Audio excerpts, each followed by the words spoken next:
The climate's lovely, ain't it? She just said, I don't think so. There's this important lesson which we need to learn from the rain. Something which is beautifully portrayed by Walt Whitman through his poem, The Voice of the Rain. The rain arises from the surface of earth, goes all the way to the atmosphere, and gives back to its origin. What about us?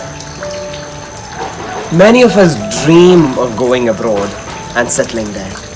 And after finishing the custom, do we care about the land which we came from?